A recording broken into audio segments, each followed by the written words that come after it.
I've been wanting to do a review of this punching bag for quite some time now. When we first got this thing, I was like, I don't want one of those, I want the hanging kind, you know?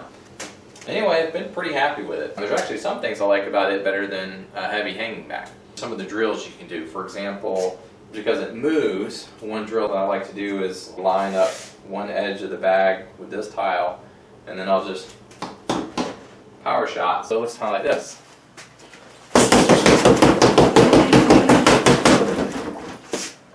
You just keep going until I get it to the next tile, and then I stop, and then I'll turn and do it the other way. Maybe I'll do hook punches and move it across the floor that way. So that kind of stuff you can't do with a traditional heavy hanging bag. Now, granted, you can just sit there and do the same thing for time or 30 seconds, but there's just something a little bit different about when you're trying to do something for distance or, you know, a different metric, some other metric than time. So I do definitely like that. One thing I was concerned about is this thing not being stable and being able to knock it over fairly easy. I will say I've tried knocking over round kicks.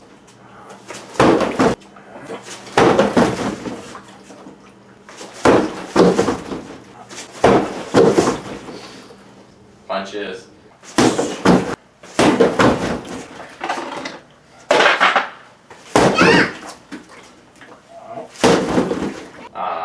Knees. You can knock it down with knees or side kicks. You have to put a lot of power into it, and you can definitely knock it down like every time. However, if you get someone to hold it for you, or trying to maybe do like speed of impact and just kind of stopping as soon as you impact the bag, then it's not going to have a tendency to fall down. There's a couple options to fill up the base. I chose to fill it up with water. You put water in there, it's easier to roll. So I like to flip it on its side, like that, and then roll it into position, which is pretty easy to do when you have water. And if you have sand in there, it doesn't want to roll quite as well. You can do it, just not quite as easy.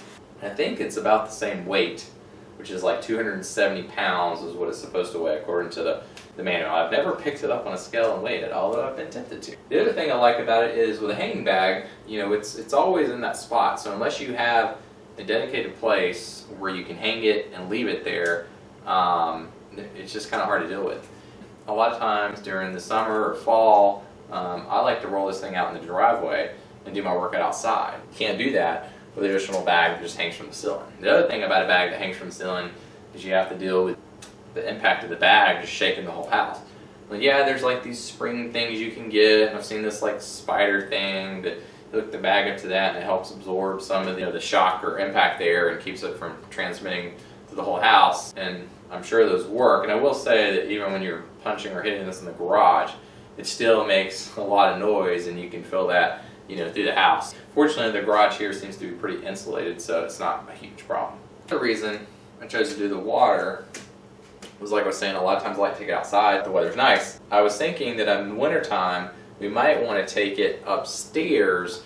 You know, we kind of had like a sort of a workout room up there, so I might want to take it up there during the wintertime. And I knew if I filled it up with sand, it was going to be a pain to get that sand back out. So that's why I filled it up with water, so that I could dump it out and then I could take it upstairs, and I would just have to run the hose upstairs somehow and fill it up. I ended up never doing that.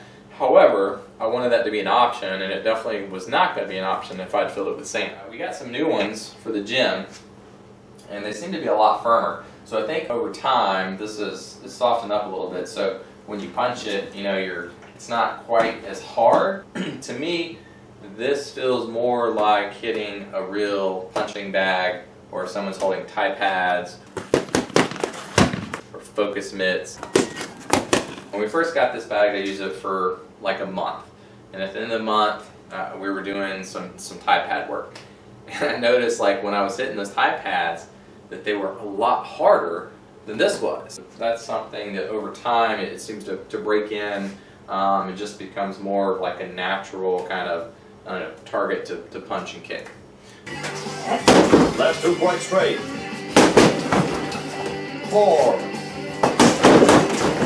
4. So now when I hit this and then I go back to the tie pads, there's not like this huge difference. You can kick this thing, and at some point it's almost like there's a triangle or something somewhere around here, and I know if I kick it right on that spot hard, you know, my leg will sink in and hit that, and we'll end up with a bruise or something. But this is not a big deal. You're working out, and you realize where it is, and you just start to work around that spot. It'd be no different than if you're in a fight. You realize, well, if I kick him there, then every time I kick him there, he always has a good counter. So anyway, so avoiding one spot on the bag isn't a huge deal. One thing that's really hard to do on any bag is uppercuts, because there's nothing there uppercut. Now, a lot of people say, oh, you just do this right here, and it's not really an uppercut. It's almost like a, you know, like a straight punch, just sort of up at a different angle. And that's what I do, and I think that's what most people do. But it's not the Boss Rubin body action system, so that's all I'm saying. It's also good if you want to hang stuff on it. Like you have a towel and you throw a towel over there. It's good for that. And Katie likes to climb it, so it's good for that. Have you seen this picture? Yeah. Alright, durability. So it seems to be holding up pretty well. I mean, I probably 5 days a week or something, I use this thing. My wife uses it all the time, so it's definitely been used a lot. And you know, kicking it with push kicks, and of course we're outside in concrete, probably picking up little rock gravel, and then you know that's rubbing on there. There's a few little places where it's kind of rubbed and it's not quite black anymore. You see a little white checking there, but it's just cosmetic. It's not affecting the functionality of it. So durability wise, it seems to be pretty good. The base, I always put it on this like rubber mat when I have it outside. I have a feeling if you didn't do that and you just put it straight on the concrete, that would probably wear it out a lot faster. So that's why I've always just put it on this kind of little gym mat. So because it moves around, a lot of times I'm repositioning it, you know, to get it back on the mat. However, it is kind of heavy, so repositioning it is still kind of, you know, some type of functional movement. So it's not like, oh, when I move it, you know, I'm losing time working out. You know, it's almost like part of the workout now. The other thing I did was on the bottom, tipped it over, cleaned it off like rubbing alcohol, and we just went to Walmart and got this mat that you put underneath the rug. And I sprayed adhesive on the mat, on the bottom of this, stuck it on there, and then just trimmed it out around, so it was kind of the same width of the base. And that prevents it from sliding around as much as it used to. It will still slide, but not quite as bad or as much as it used to. So that's good. So that's pretty much it. Appreciate you watching. If you have any questions about this, feel free to, you know, post a comment, and you know, I'll try to get back to you.